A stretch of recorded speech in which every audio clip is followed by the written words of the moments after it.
எல்லாருக்கும் வணக்கம். இந்த நாளில் கூட வேதத்திலிருந்து ஒரு வசனத்தை வாசித்து தேவ ஆலோசனையை சிந்திப்போம். அப்போஸ்தலனாகிய பவுல் ரோமருக்கு எழுதின நிருபம் 12வது அதிகாரம் 2வது வசனம். நீங்கள் இந்த பிரபஞ்சத்துக்கு ஒத்த வேஷம் தெரியாமல் தேவனுடைய நன்மையும் பிரியமும் பரிபூர்ண சித்தம் என்னதென்று பகுத்தறியத்தக்கதாக உங்கள் மனம் புதிதாகிறதுனாலே மறுரூபமாகுங்கள். இந்த உலகத்துக்கு ஒத்த வேஷம் அதுதான் நமக்கு படுமோசம். நம்ம பகுத்தறியத்தக்கதாக இந்த ரூபம் இருக்குதே, நம்ம சாயல் இருக்குதே, மறுரூபத்தை குறித்து நம்ம எங்கேயோ யோசிக்க வேண்டியதில்லை. மறுரூபம்னா எப்படி இருக்கும், அது எப்படி ஆகும் என்று நம்ம யோசிக்க வேண்டியதில்லை. நம்ம சரீரம் நம்ம பிறந்தத்திலிருந்து வருஷம் ஒரு போட்டா எடுத்து வச்சிங்களா, இது வேறு பரிமாணத்துக்கு போயிட்டே இருக்குது, ரூபம் மாறிட்டே இருக்குது. அதனால தான் பகுத்தறியத்தக்கதாக உங்கள் மனம் புதிதாகிறதுனாலே மறுரூபமாகுங்கள். பகுத்தறிவுனா என்ன? சாகா வரம், அதுதான் பகுத்தறிவு.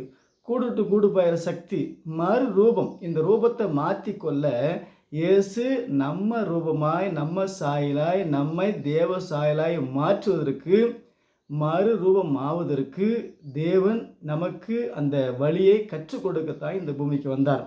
இயேசு கிறிஸ்து இந்த பூமியில் இருந்தபோது மத்தேயு சுவிசேஷம் 17வது அதிகாரம் 2வது வசனத்தில் அவர்களுக்கு முன்பாக மறுரூபமானார். அவர் முகம் சூரியனை போல பிரகாசித்தது, அவர் வஸ்திரம் வெளிச்சத்து போல வெண்மையாயிற்று. அப்போ மறுரூபத்தை குறித்து சீசர்களுக்கு கூட்டிகிட்டு போய் காமிக்கிறார்.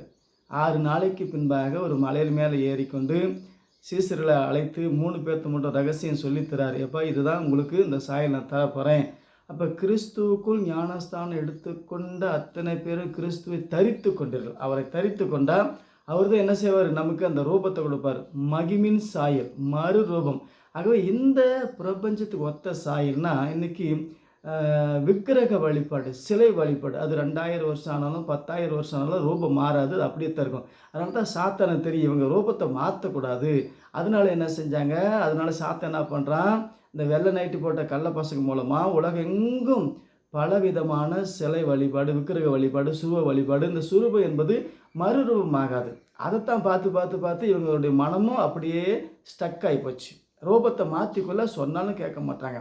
அப்போ வேதத்தை வாசித்தா நம்முடைய மனம் பகுத்தறியத்தக்கதாய், நம்ம இந்த சாயில் இருந்தால் இது மரணத்துக்கு எதுவான சாயில், இந்த சாயலை மாற்றிக்கொள்ள, நம்முடைய ரூபத்தை மாற்றிக்கொள்ள இயேசு கிறிஸ்து வந்து மரித்து உயிர்த்து மகிமின் சாயலை சீசர்களுக்கு வெளிப்படுத்தினார். அந்த மகிமின் சாயலை தரித்து கொண்டால் தான் மரணத்தை ஜெயிக்க முடியும். ஆகவே நாம் இந்த உலகத்துக்கு ஒத்த வேஷம், இங்கே பணம் வேணும், ஜனம் வேணும், வீடு வேணும், எல்லாம் வேணும், அதில் நம்ம வாழ்க்கை கிடையாது. எல்லாத்தையும் விட்டுட்டு போக போகிறோம். ஆனால் இந்த சாயலை மாற்றிக்கொள்ள வேண்டும். இந்த சாயலை மாற்றிக்கொள்ளாவிட்டால் அது பரிதாபமாக இருக்கும்.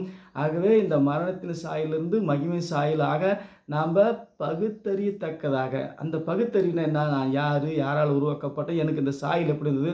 இன்றைக்கி உலகத்தில் 800 கோடி மக்கள் வாழ்கிற 800 கோடி மக்களுக்கும் 800 கோடி முக சாயல், குரல் வளம், கை ரேகை, கண் ரேகை, இப்படி ஒவ்வொருத்தருக்கும் சாயல் மாறிட்டே இருக்குது. ஆகவே இது உலகத்துக்கு ஒரு சாயல்.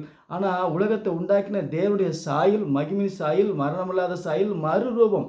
நம்ம இன்னொரு ரூபத்துக்குள்ளே போயிட்டு இருக்கிறோம். தினந்தோறும் நம்ம சரீரம் வேறு பரிமாணத்துக்குள்ளே வளர்ந்துட்டு இருக்குது. அதை புரிஞ்சுக்காங்க, அறிஞ்சிக்காங்க, தெரிஞ்சுக்காங்க. கிறிஸ்துவுக்குள்ளே மறைஞ்சிக்கிட்டு மறுரூபமாகுங்கள். அதுதான் மரணத்தை ஜெயித்த ரூபம். அந்த ரூபத்தை தேவன் தராரு. இயேசு கிறிஸ்து நாமத்தில் ஞானசாரம் எடுத்தால் பரிசுத்த வரம் பெறுங்கள். அந்த வரம் இருந்துச்சுன்னா நம்முடைய சரீரம் மறுரூபமாகும். ஆகவே வேதத்தை வாசிப்போம், யோசிப்போம், விசுவாசிப்போம்.